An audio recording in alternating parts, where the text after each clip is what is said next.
Ladies and gentlemen, President Trump appeals his criminal conviction in New York hush money case. It is official. He's appealing the conviction. It is going to go to the Supreme Court. The Supreme Court is going to back President Trump.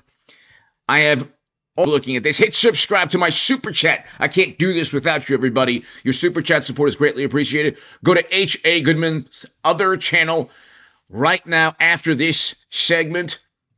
And ladies and gentlemen, you cannot have an FEC crime leveled by a state. That is exactly why. It's an unconstitutional guilty verdict. Brad, question mark. The Manhattan DA says he will not appear on Capitol Hill today as House Republicans hold a hearing on former President Trump's New York trial. Bragg citing scheduling conflicts. He is set to testify, though, on July 12th, just one day after Trump's sentencing. Federal Election Commissioner Trey Traynor and Missouri Attorney General Andrew Bailey set to testify today at today's hearing, and they join me now. Trey, you notice I emphasized the election in your title. I guess we're finally set to hear from somebody who actually understands how election law works. Juan Merchan cannot silence you. What are the top points, Trey, you're going to try and drive home today?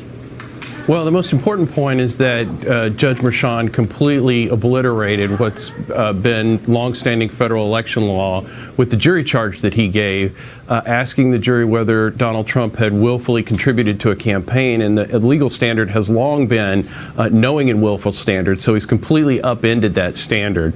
And it's one of those things where the Department of Justice should have intervened early in this case and protected the jurisdiction of the federal government to enforce federal campaign finance law. They didn't. They didn't protect the jurisdiction of the Federal Election Commission.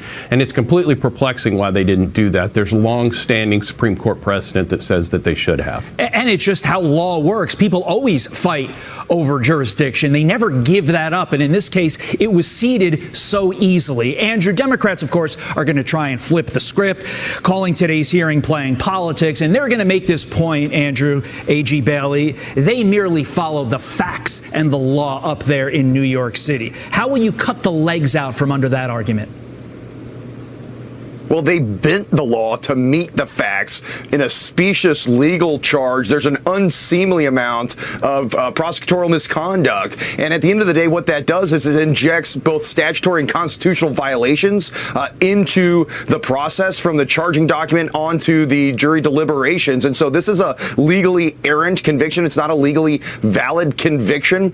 And that emphasizes the illicit nature of the witch hunt prosecution. And it's important that the American people understand that the goal here was never to convict President Trump of a crime. It was always to remove him from the campaign trail. Now, this is a presidential candidate that has a right to speak and that we as a people have a right to access. This has done immeasurable damage to our democratic republic, and we've got to hold wrongdoers accountable.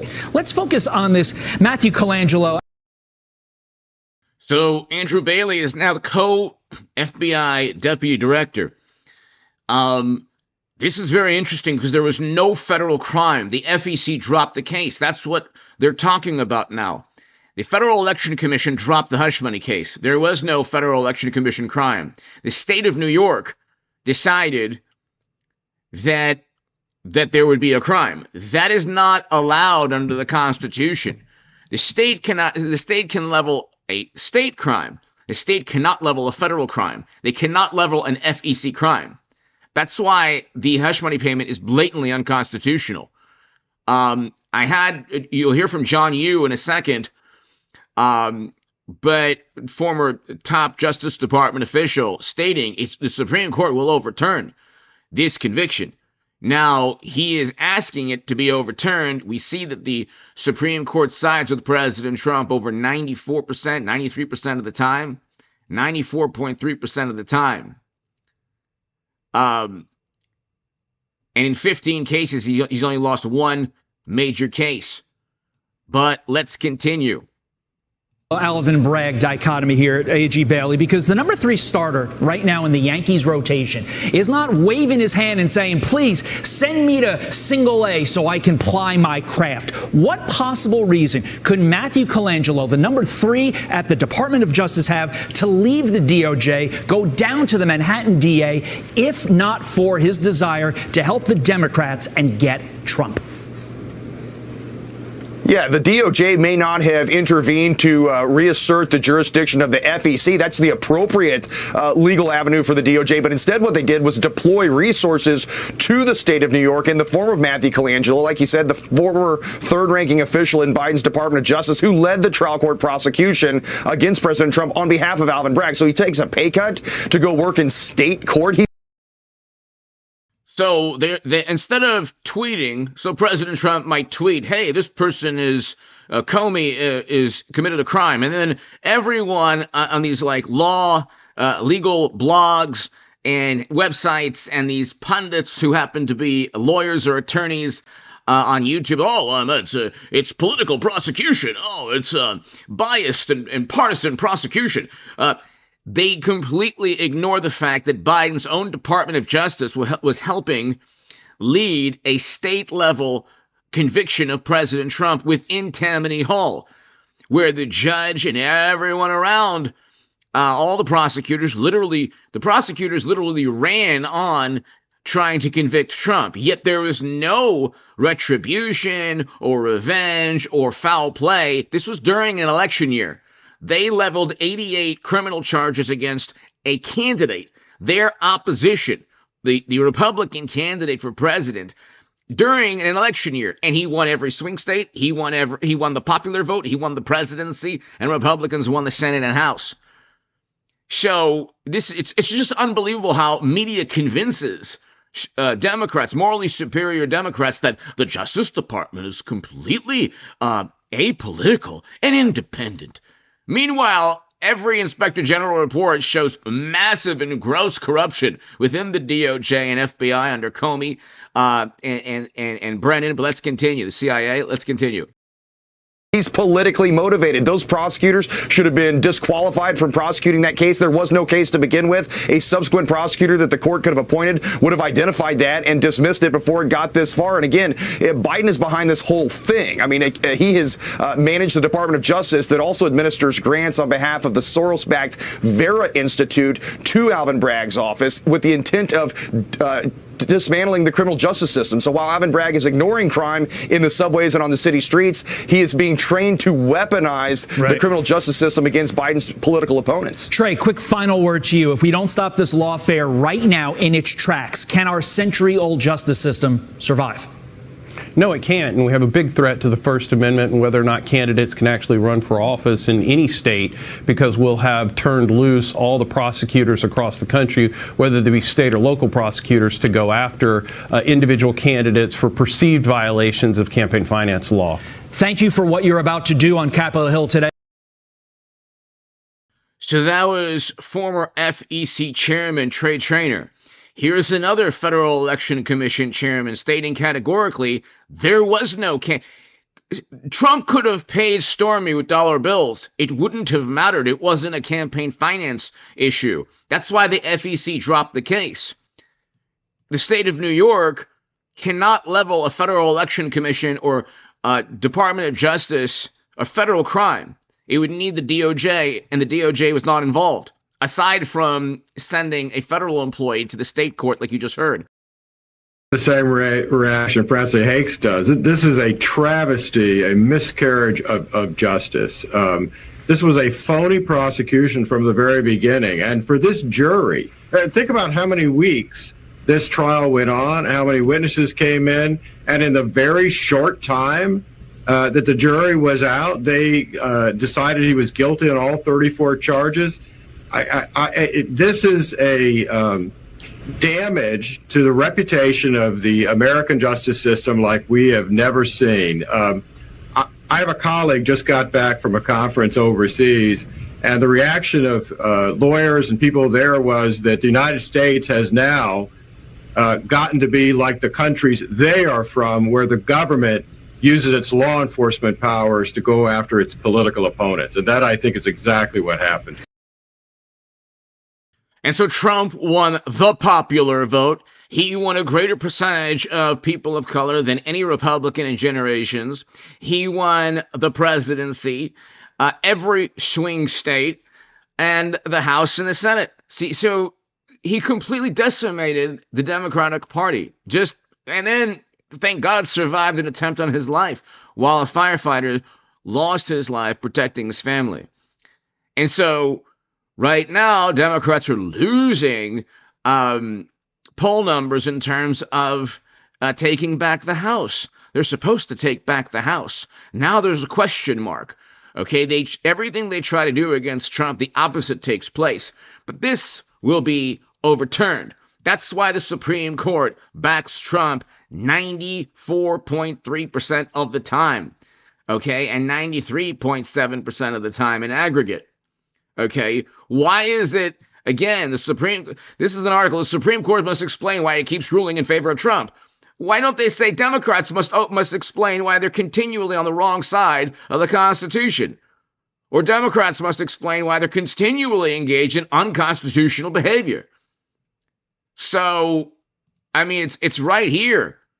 This was a completely unconstitutional conviction, and it'll be overturned when it gets to the Supreme Court. It'll probably go through New York. New York might uphold it, or like with the, it might not even get to the Supreme Court, which would be even a greater victory. It could be overturned in New York. Hans, what was the underlying federal campaign violation? Did we ever find that out? Well, you know, there was nothing in the original indictment about any kind of federal campaign violation. They kept saying that the legal expenses, which is what were listed in the business records, should have been a campaign-related expense, the payment that was made to Stormy Daniels. But as Brad Smith, I know, would have testified, under the test applied by the FEC, this was not a campaign-related expense. Period. Paying Stormy, well, it was Michael Cohen that paid Stormy with a shell company. It was his money. He even testified it's his money. Anyway, the point is, even if Trump used his own money in dollar bills, it would not have been a campaign finance violation. It was not for a state or a city court or jury to decide whether the FEC that dropped the case would have leveled a charge. The DOJ had to level the FEC crime against Trump. That's why you got like 34 counts. He's convicted under 34 counts. Those are 30 plus payments that Michael Cohen made to Stormy. None of them were campaign finance violations. Let's continue. Period. There's just no question about that. So for this jury to say that, oh yeah, he violated federal campaign finance laws and that justifies the underlying verdict, that is such an egregious mistake that at the Court of Appeals in New York, when they get this case, they ought to reverse this almost immediately because of this and so many other mistakes made in the case. How many do you count? How many mistakes? I lost count of how many errors were made by this judge and by the prosecution. I mean, the judge let in all kinds of irrelevant evidence that had no bearing on the charges against the president, but were obviously there to blacken the character of Donald Trump. The judge shouldn't have even been on the case. He should have recused himself because of his personal family dealings, his daughter's involvement, his making political contributions in violation of the ethics rules in New York. There are just so many mistakes and errors he made that. So where are the so the judge didn't tweet that or go on Truth Social, but do Democrats care that there were massive conflicts of interest? So it's always a political prosecution when Trump says on Truth Social somebody's guilty. But you can have a court, or you can have people going after Trump on a state or federal level with contributions to DNC political action committees or the Democratic Party itself. And that's not a conflict of interest.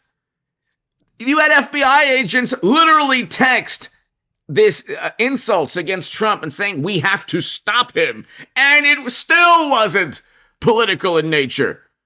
They still didn't accuse the agents that were eventually fired and kicked off the Mueller probe for being partisan against Trump. So it's like they will allow any conflict of interest against Trump, but the second that Trump goes on Truth Social, oh my God, the end of the world. Let's continue. What kind of precedent this would set. The prosecution says it influenced the campaign. As you point out, there's 1,000 things that influence a campaign in a positive way. Maybe I want to buy a $5,000 suit with my own money. There's a lot of things. Maybe I want to buy an old used Chevy and trade in my brand new Cadillac so it looks better in the campaign. That positively influences the campaign. Let me ask you something. Members of Congress, we know this is a matter of fact, settled ethics complaints involving sexual harassment. They created this slush fund with taxpayer dollars to quiet the accusers. Non-disclosure agreements, if you will. Hush money. We can use the same phrase. They didn't want their constituents. So, by the way, hit subscribe to this channel if you're new. Thank you so very much for tuning in. And go to H.A. Goodman's other channel. It's below in the description and the pinned comment as well. Subscribe there. Wants to know? Many of them running for re-election as incumbents. They're using tax dollars. It influences the campaign. Why aren't they indicted? Well, we know why they're not indicted, right? Because we don't want to indict them. But no, it's a good example of things that influence the campaign. And it's worth noting that under the FEC's regulations, if you're an incumbent office holder, you're presumed to be running for re-election. So you're all presumed to be candidates unless they've announced that they're not seeking re-election. So they would be candidates, and this is something that they probably did to influence their future campaign or their perception as office holders. And one thing that's worth adding here, Mark, is because I hear this from people all the time, and even some other, election people who know election law, lawyers and some former other commissioners will say, yes, but it was to influence an election. But the FEC in its regulations very specifically rejected the idea that even as to whether it was primarily to influence the election or not, and choosing instead this test that it has to be an obligation that was created for the election. In other words, they didn't want to get into the question of trying to guess, well, did they do this primarily for the election or primarily for personal purposes? And it's very specific about that in the regulations. And I think that's a very important point that people need to keep in mind. And that was done actually to make it more objective and actually to prevent candidates from using their campaign funds for personal use. If you would have made the expenditure with or without a campaign, it's not a campaign finance violation. And he goes on, this is former, another FEC chairman, Federal Election Commission Chairman Bradley Smith. You just heard from FEC Chairman Trey Traynor. Vahan Zavon Spakovsky, and before that, Trey Traynor. The FEC dropped the case. Anyone who had a relationship with Stormy would have, let's say, billionaire, and billionaires have had those contracts signed, created. Hey, you know what? If you want to have a romantic relationship, sign on the dotted line. In this case, it was $100,000 for Stormy in 30 payments. So what took place was the state of New York said, oh, Trump, 30 different times he committed campaign finance violations. And it's like, no, actually, none of them were campaign finance violations. Each payment of the $100,000, or I think it's about $100,000 that Michael Cohen paid Stormy Daniels in 30 different installments for the alleged romantic relationship. What took place was Democrats said that's a campaign finance issue, and then he was convicted in a New York court for committing 30 different campaign finance violations. Felonies that were somehow, these were misdemeanors, by the way, somehow they were elevated to felonies, okay, in an unconstitutional manner, because I think it was because, I forgot exactly, you'll hear in a second, they were elevated to felonies for some petulant reason, and none of them were actually campaign finance violations, because Trump would have paid Stormy with or without it. He didn't pay. Let's just assume he did. He didn't pay Stormy Daniels because he was running for president. Okay, or he would have, even if your argument is that he paid because he didn't want to lose votes. Not one person would have cared. He won the Access Hollywood tape. He still won. Because people are like, you know what, Democrats are worse. And then Democrats are like, oh my God, we're not that bad. Yeah, you are. But he would have paid Stormy with or without the presidential campaign, even if you think that he pays Stormy only for the presidential campaign. That's how it works. But, that's the flip side. And I tell people, imagine if you're a lawyer for the Trump campaign and you want to do it all right. You've got one provision of the statute says I have to pay it with campaign funds. Another provision seems to say I can't pay it with campaign funds. Somebody's going to get them coming or going, and that's part of the problem. So if you're a lawyer for the Trump campaign or the coming Trump campaign, you would do pretty much what Donald Trump did. No campaign money, consult your private lawyer, and they enter into these non-disclosure agreements. Greg, let me ask you this. Isn't the real issue here is people were actually paid under the non-disclosure agreements and then they violated the non-disclosure agreements? I don't see them giving the money back. Oh, you're absolutely right. I think it's malpractice for the attorney for Stormy Daniels to. That's right. The $100,000 was never given back. So they make a big deal about the $100,000 payment, but it was never given back to Trump. Say, go ahead and talk while the case is pending as to whether or not it's a valid and enforceable non-disclosure agreement. So it's stunning to me. But to Bradley's point, not everything that benefits a candidate is considered to be a campaign expense. Professor Smith wrote that in one of his op-eds, and he's absolutely right. If there is a dual purpose or a secondary purpose, it's not a campaign expense. And moreover, the media rushed and said, oh, Cohen pled guilty, the president must be guilty. That's utter nonsense. First of all, under the Federal Campaign Election Act and other related laws that criminalize violations, there has to be knowledge. You have to show that there was a knowing and deliberate violation of the law in order for it to be criminal. Well, most candidates don't know the election law. Heck, a lot of lawyers don't understand election laws. Paul Bartlett, thank you. To my super chat, can't do this without you. Thank you. The issue is that the FEC is a federal department under the Department of Justice. Okay, the Federal Election Commission. And the Department of Justice it's under the executive branch, okay? The Department of Justice has to level the FEC crime, not a New York court. It's blatantly unconstitutional.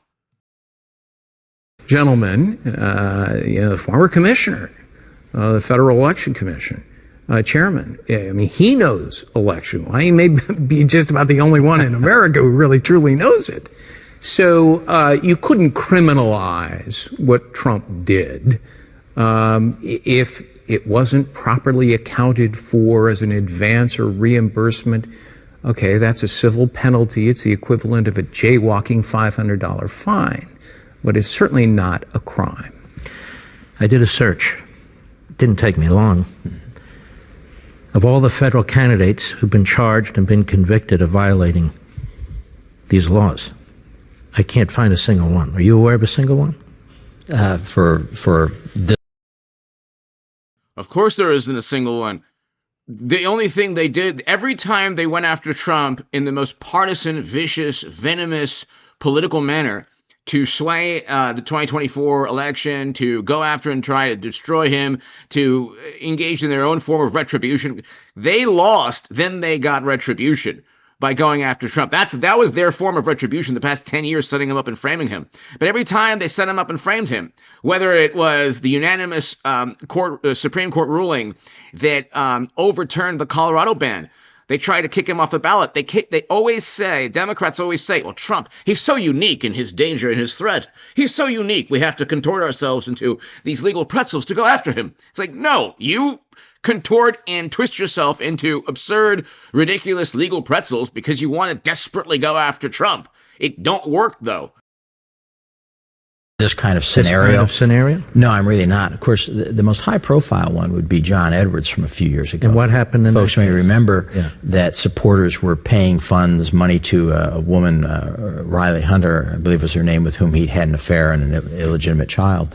And now it's worth noting, the U.S. attorney indicted him, so they went to trial on it.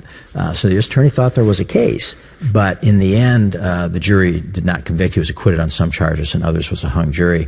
And I think that shows the tremendous difficulty. And one quick little anecdote when we talk about how obscure this law is, how difficult, is Antonin Scalia, who was a reasonably good lawyer, right, actually said from the bench in the Supreme Court argument once that this campaign finance law is so complex, I can't figure it out. So if we've got a Supreme Court justice can't figure it out, you see the problems that people have when they're trying to deal with it on a daily basis.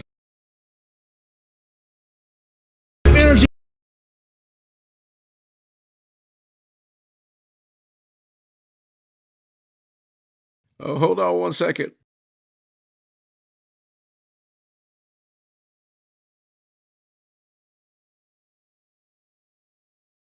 Indictment looks like a perversion of campaign finance laws. There are no crimes committed, or at least that's what Bradley Smith, Capital University law professor, chairman, and founder of the Institute for Free Speech. Mr. Smith is a former FEC commissioner, and he's the co-author of Voting Rights and Election Law. Brad, you're writing in the Wall Street Journal. We've been trying to get our paws on you for the show. Thank you for coming on. You're saying there was no crime. My pleasure. There was no crime to start with. Even if there were some issues on the so-called filing of business papers, there was still no crime. Right. I've had a bit more time. I had the commercial break to look at the indictment a bit more, and it looks like the last couple pages of the indictment do intend to say that the crime was not disclosing campaign contributions, although they never cite a specific government statute. But here's the problem here. The prosecutor's theory goes like this. Federal law says it's a campaign contribution to make an expenditure for the purpose of influencing a federal election. Those are the key words, for the purpose of influencing. And he says, well, these payments were intended to keep her quiet, which would help the campaign, so they were for the purpose of influencing the campaign. Now, first, these payments could have been made for other reasons, right? To prevent embarrassment to his family, to preserve marital harmony, all kinds of things. But none of that really matters, because the standard here for the purpose of influencing is not a subjective standard, it's an objective one. So if I go out and I want to pay for TV ads that say, Donald Trump is a ding-dong daddy from Dumas Bay, because I think that's really going to help him win re-election, it doesn't matter. Legally, that will not be for the purpose of influencing an election, no matter what my own subjective purpose was, right? It's subjective. So what counts as campaign expenditures? Things like, you don't hire a campaign manager unless you're running for office. Right. You don't take out ads saying vote for me unless you're running for office. You don't hire or establish field offices unless you're running for office.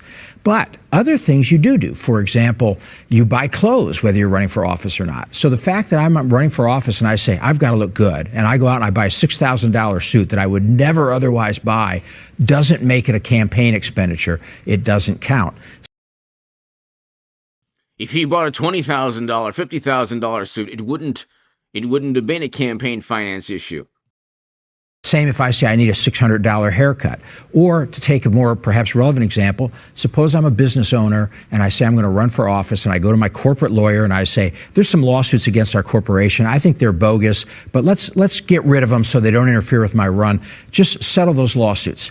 You can't settle those with campaign funds. It's not a campaign expense, even though that person's subjective purpose was to influence the campaign. By the way, so that's a very important part of the law. I know. I was very impressed with the $6,000 suit. That must have been a custom bespoke suit. In your op-ed piece, it was $4,000. But I know we've had an inflation problem in the last couple of weeks. But your point here, I'm just having some fun. But your point here, Brad, if I understand it, is that you buy a suit, you get a nice haircut, whatever. You're doing it directly for the campaign. Is that correct? That's the point you're making.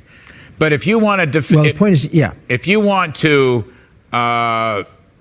defend yourself, your honor, keep it away from your wife, that kind of thing, which, by the way, is unproven. I mean, Stormy Daniels keeps telling people she didn't have an affair. Nobody wants to listen to her, but that's perhaps grist for another segment.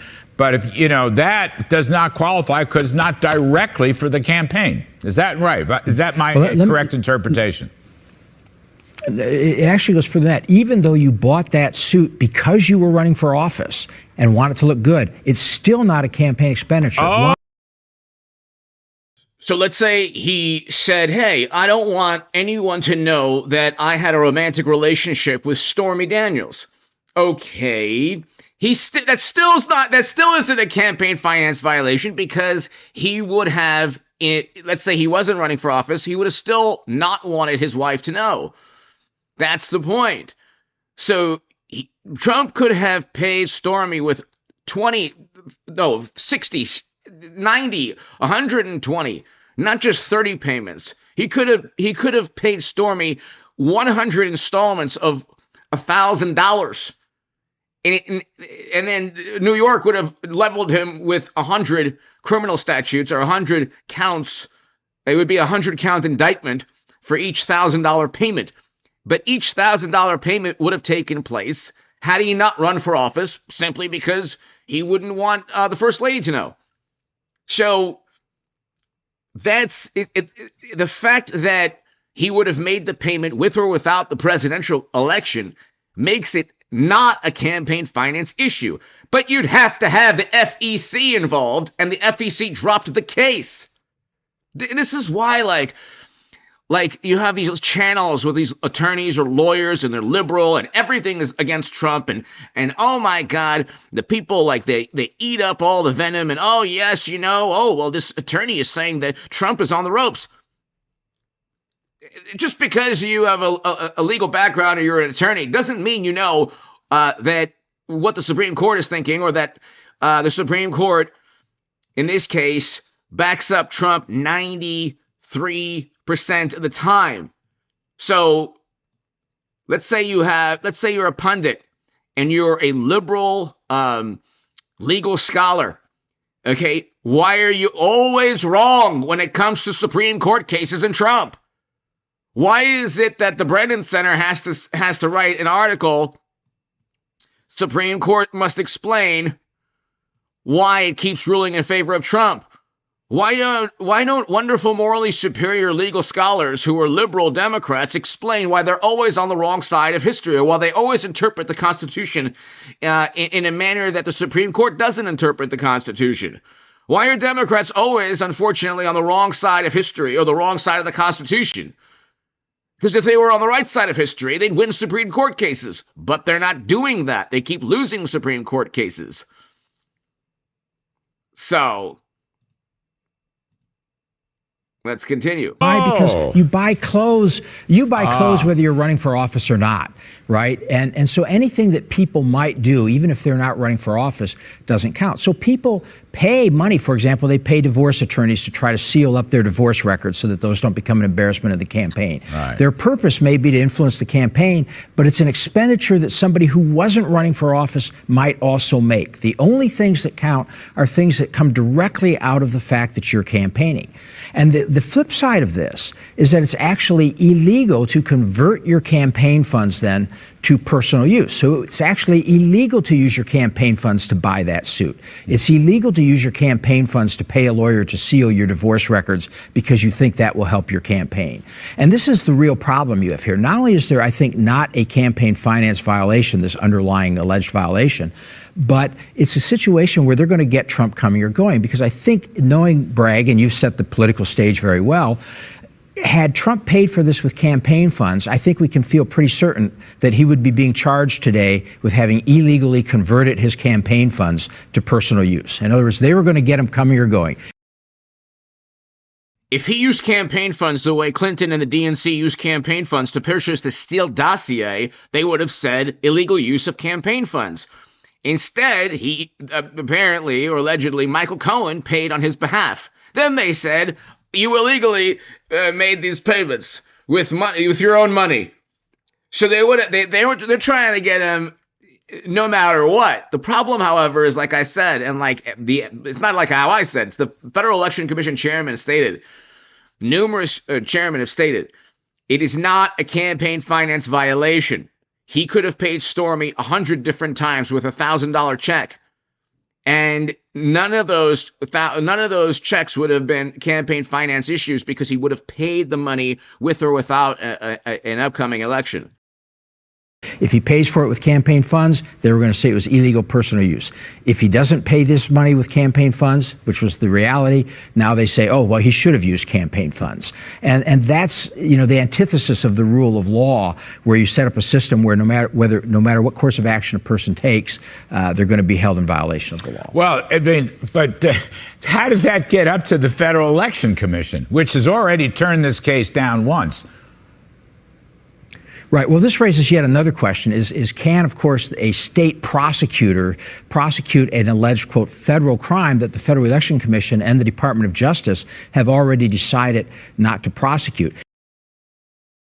That is what makes it unconstitutional. That right there. Okay? The FEC already stated it's not a crime. A state cannot simply invent a federal statute or a federal crime when the federal government, the DOJ itself, the FEC itself stated there was no crime. Listen to this again. Rule of law, where you set up a system where no matter what course of action a person takes, they're going to be held in violation of the law. Well, I mean, but how does that get up to the Federal Election Commission, which has already turned this case down once? Right. Well, this raises yet another question: is can, of course, a state prosecutor prosecute an alleged, quote, federal crime that the Federal Election Commission and the Department of Justice have already decided not to prosecute? We might think about it this way: imagine if New York just passed a law saying it is a violation of the New York Penal Code to violate any federal law, and then we'll decide what federal law is violated, right? That would subvert the entire federal state structure of law. I mean, that would allow state DAs to start prosecuting anything they think is a violation of federal law, even though the federal courts or federal administrative agencies or the Department of Justice had thought it was not a violation of federal law. So it's really getting into sort of wacky legal theories, but also I think very dangerous theories. Again, if we think about the rule of law, I don't think this can be emphasized enough that if Trump had paid for these with campaign funds, which the DA says he had to have done, I think they'd probably be chasing him today for illegal conversion of campaign funds to pay this personal expense. We don't know that Trump paid anything to anybody. As a matter of fact, I'm just saying there's a lot of speculation. We don't know this. I mean, I know. Pam Bondi. So this is Pam Bondi weighing in on this. Check this out. Bondi joins me now. Welcome back, Ms. Bondi. What's your reading of the Trump trial and Michael Cohen's testimony? Well, you have to remember Michael Cohen is a convicted felon, a convicted liar, and he gave discredited testimony in court, and the jurors see that, and they're going to be told, Stuart, in a jury instruction, if it makes it that far, that if you believe anything that a witness said isn't true, you can disregard their entire testimony. That's a standard jury instruction. Hold on a second. So I think so far he's failed miserably. You're saying if he makes it that far, you mean the trial could end suddenly by the judge trial, yes, could end it? The judge could end it by a directed verdict. That's what the defense attorneys will be seeking. And, Stuart, I believe they've committed reversible error every single step of this trial, beginning with jury selection. This might be overturned in New York the way the hush money, the way the absurd $500 million fine against Trump for inflating his net worth. They come up with the most absurd, outlandish indictments against Trump or cases against Trump, and then they scream and yell indignation heard throughout the universe with Comey, who lied endlessly. And they, this is a retribution tour. Well, but you spent 10 years in retribution against Trump, framing him, setting him up, saying that he was a Kremlin operative. None of these things took place. They tried to kick him off the ballot. That was overturned unanimously by the Supreme Court. They tried to say that he inflated his net worth. The New York Appeals Court reversed that and overturned that ruling. So that's $500 million that Letitia James isn't going to get from President Trump. The entire case was tossed out. And, they can't, then the classified data, which was an absurd allegation when they had servers. Clinton literally had servers that illegally obtained top secret and special access program intelligence from government servers. It is impossible from a cybersecurity perspective to obtain top secret intelligence on servers. It is literally impossible to do so. Nobody knows how they did so, and it's illegal. Not only illegal, it's impossible for government servers to be connected to servers outside of the United States government. Obviously, they found a way, which was illegal. And then they went after Trump, who had the power to declassify. Trump had the power to declassify.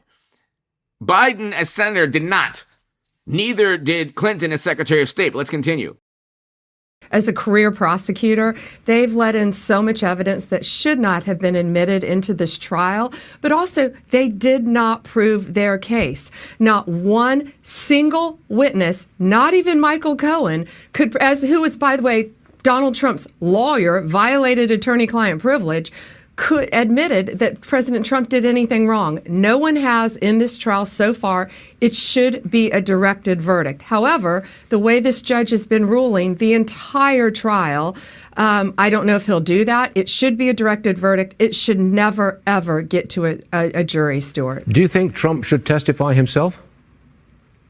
Absolutely not. I know he wants to testify. He's made that very clear, but the state has not proven their case. I don't think he should testify. I don't think they need to put on any witnesses. That's the argument if it makes it to a jury. I don't think it should again, but that they haven't proven their case against him. No, he has the absolute right not to testify. There was never a case against him. And Michael Cohen paid Stormy. That's the hilarious thing about all of this. You'll hear his testimony in a second. Examination of Michael Cohen is back underway. Let's bring in trial attorney Mercedes Colwin. Todd Blanche is exploring some interesting ground right now, and that is secret recordings that Michael Cohen had on his phone. According to our Carrie Kupek, Cohen has testified that he had about 100 secret recordings on his phone. About 40 of them were with journalists. One of them was with the former president of the United States. We don't know what the other ones were, but I'm not quite sure what he's getting at here. I mean, legally speaking, if you're in New York, which is a one-party consent state, but you're recording somebody who's in California, which is a two-party state, the stricter law is the superseding law. So potentially there's an infringement on the law there. But what do you think the bigger picture is here? Great to be on with you, John and Sandra, as always. It really is about giving the jury the perspective that Michael Cohen is untrustworthy. It's cringeworthy for jurors, even though you're absolutely right. If it's a one-party state, there's no laws that have been broken. But it's cringeworthy for jurors to sit there who are trying to determine his credibility, that he has so many recordings. If you had recordings of, pick a Democrat, you'd probably find a massive scandal, plus potential criminal activity. Imagine if you had recordings of the Democrats or the politicians or the government officials who will be convicted or indicted of conspiracy statutes, okay? When they had emails, when they wrote emails, it was the end of the world, the DNC, the campaign emails. Imagine recordings. Trump, 40 recordings, or however many recordings. Michael Cohen, not one scandal. They couldn't even in one of the recordings, I heard one of the, he says, no, I don't want to break any laws, So it's like Trump literally tells him, I don't want to do anything that's against the law. I think Cohen gave him the option to break the law, something like that. But this is really interesting right here.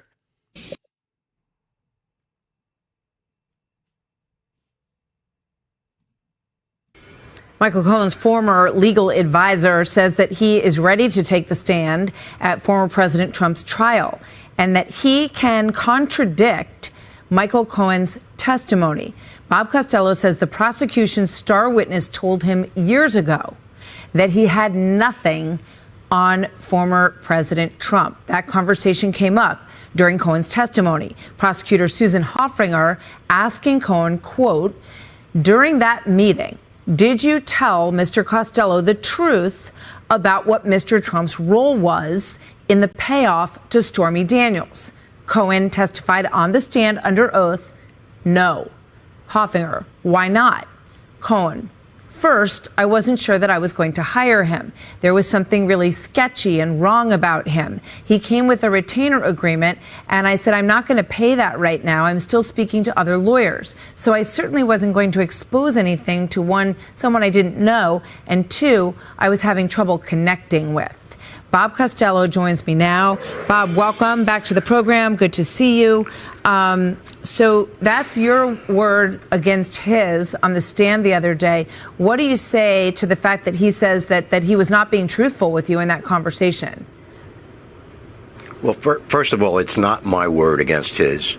I was there with my law partner. Mm-hmm. Second of all, virtually everything that Michael Cohen has said, and I read his testimony, at least the part that relates to me, is a lie. And I have documents to prove it. He claims that right there in the clip that you just put on the screen that we brought a retainer agreement. Totally untrue. He didn't see a retainer agreement for at least 6 or 7 days after that. And we have emails that corroborate that. Michael Cohen lies from the beginning to the end. Now, the important part was he asked to meet with us right after his home and his law office were searched pursuant to a search warrant. He called you, just to be clear. He reached out to you. Right. Yeah. No, initially. So, I mean, this could be just one of the many, many reasons that the case will be tossed out in New York even before the Supreme Court. Okay, once the conviction is tossed out, Democrats can't say, oh, convicted felon. It's like, he won every swing state and the popular vote, specifically because people didn't see him, didn't believe that he was a felon, and knew that it was a partisan, purely political show trial. He did not commit a crime. The FEC needed to level a statute against him. The FEC dropped the case. A state cannot level a federal crime against anyone without the DOJ involved. But, I mean, this right here is interesting. Initially, my law partner, who knew him for 10 years, when he heard about the search warrants, he sent him a note saying, gee, I'm sorry to hear that you're having so much trouble. He said, you know, I have a guy in my office, a partner of mine, who was deputy chief of the criminal division of that same office. If you ever want to pick his brain, just let me know. Cohen responded immediately, I'd like to meet with you guys. Can you come up here, meaning to the Regency Hotel, because all the reporters are following me and I can't leave my apartment without a slew of reporters. So we agreed to do that the next day. The two of us arrived. We went to a conference room on the second floor of the Regency Hotel. That's the first time I saw Michael Cohen. He looked like he hadn't slept in days. Legal problems that were coming his way. Now, when you have a guy who's that manic, and he was manic, if you look at the memos that I did about that meeting, you'll find out that I told Michael Cohen that the easiest way to solve all of his legal problems was he clearly wasn't the target of the Southern District's investigation. Donald Trump was. I said, therefore, if you have truthful information about Donald Trump that implicates him in anything, I can have your problem solved by the end of the week. Yeah. Let me ask you, but it has to be truthful. Yeah. Now, you also testified before the grand jury, and we reported on this yesterday. And you said that, you know, Bragg and his folks were not interested in the exculpatory information that you had. It appears that they really wanted to keep Michael Cohen sort of in a zone where they felt like he was their star witness, and you were potentially damaging that for them. So they wanted nothing to do with the information that you had. Do you think that you will be called by the defense to testify on Monday? Have you had any communication with Trump's defense? Well, let me put it to you this way. First of all, as I understand it, on Monday, they're still continuing the cross-examination of Michael Cohen. Yep. After he finishes that cross-examination, then the district attorney's office will get a chance to inquire again, redirect. I don't know how long that's going to take. And then after that, I'm sure they're going to make motions to.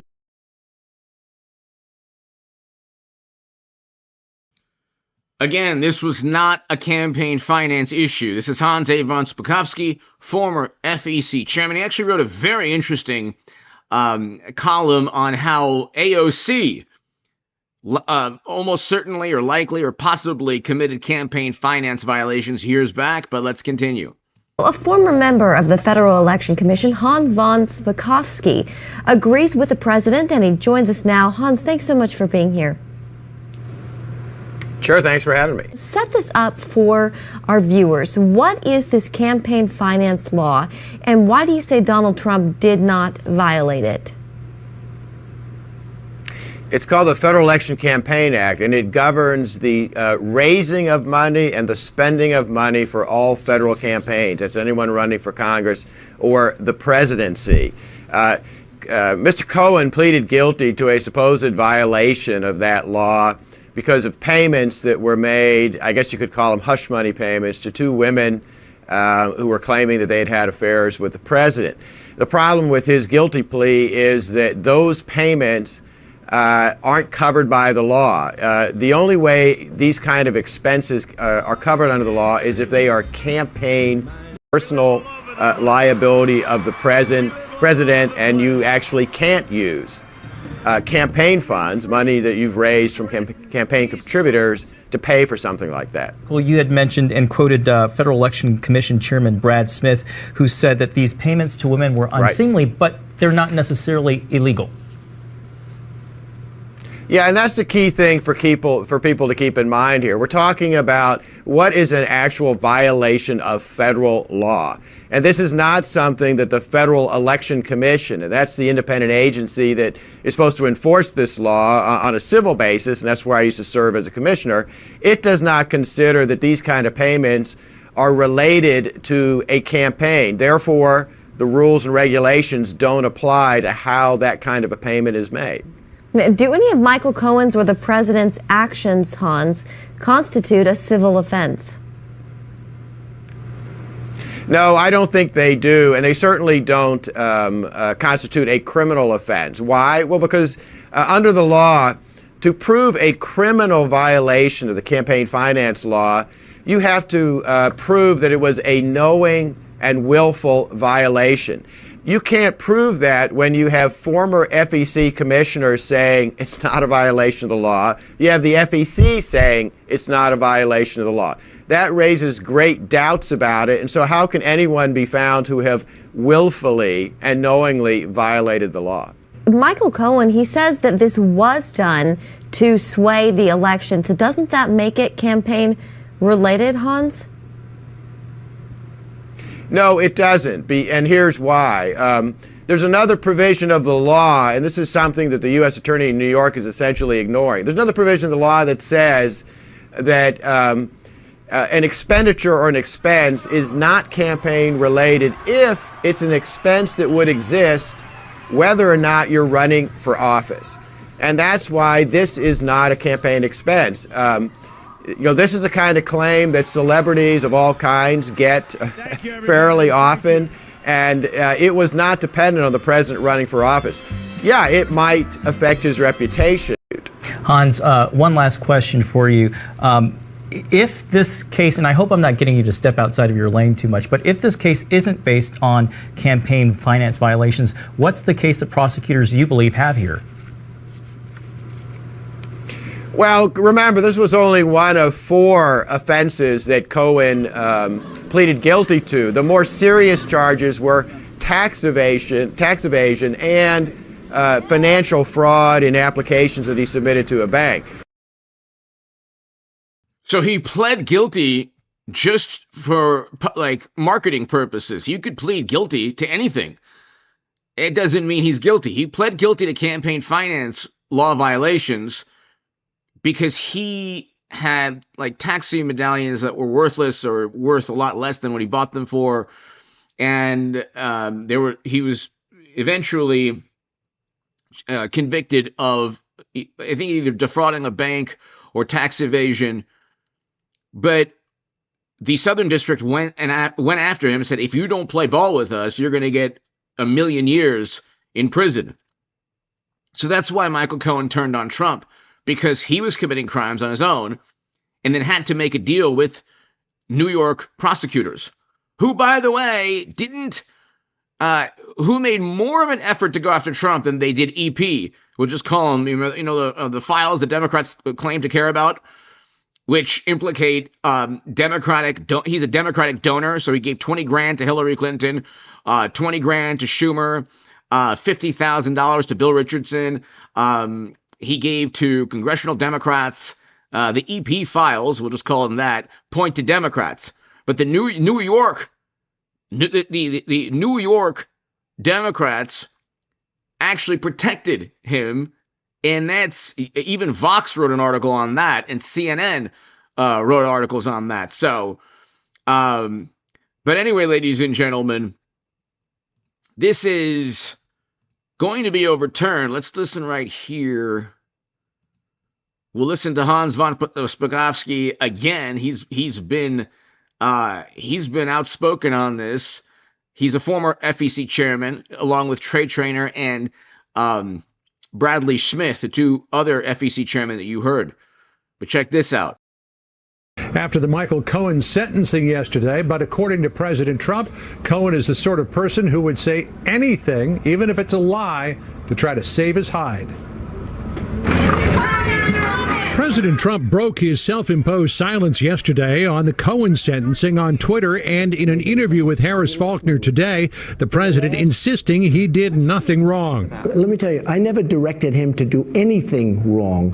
Whatever he did on his own. He's a lawyer.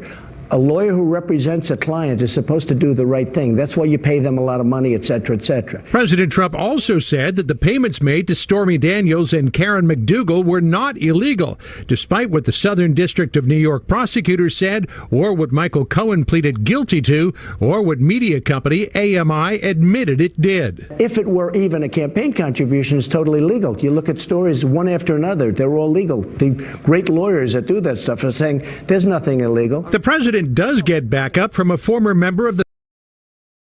And yet again, Democrats and wonderful morally superior liberals and progressives and leftists scoff at President Trump's words, and yet he's right again. He's right yet again.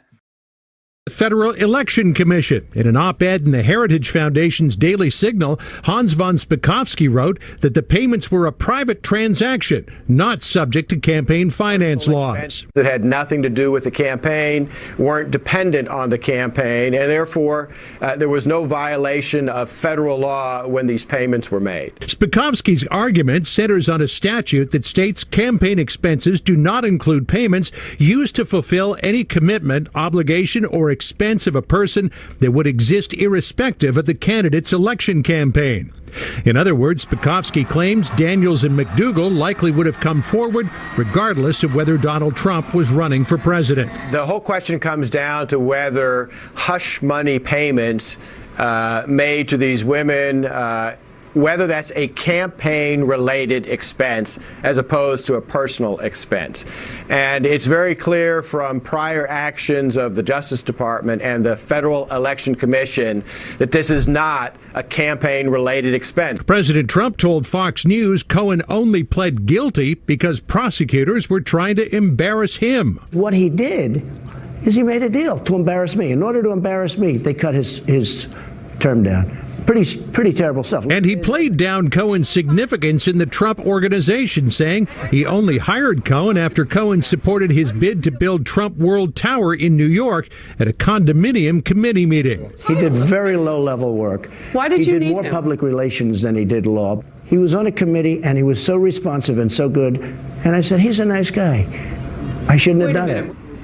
And there may be another investigation looming. The Wall Street Journal reports today that federal prosecutors in New York City are looking into spending by the Trump inaugural committee, according to... And they couldn't get him on the inaugural committee spending. I mean, the Democrats did a million times worse in terms of that type of spending. And nothing happened. They couldn't get him on anything. So because they actually committed so many from private servers with top secret intelligence illegally transferred to laptops where 50 Intel officials lied. We can just go here really quickly. Supreme Court must explain why it keeps a ruling in Trump's favor. Okay. Democrats must explain why they're always on the wrong side of Supreme Court rulings. Trump's critics or Trump's adversaries must explain why they're on the wrong side of history pertaining to the Constitution and the Supreme Court. Why must the Supreme Court explain why it keeps ruling in Trump's favor? Obviously, because President Trump is on the side of the Constitution. If he was not, they would rule against him. And if the rebuttal is, well, there's 6 conservatives. Oh, okay. With that logic, every federal judge that rules against Trump is a liberal Democrat doing the bidding of the Democratic Party. If you want to go there, you want that type of discussion. Anyway, hit subscribe to this channel. If you're new, thank you so very much for tuning in. Go to H.A. Goodman's other channel right now. I will have a live stream this evening at around 10:30 p.m. Eastern. Thanks, everybody. God bless you all. See you soon. Be here tonight for the live stream and go to H.A. Goodman's other channel right now. To my super chat, thank you. Thank you, Paul.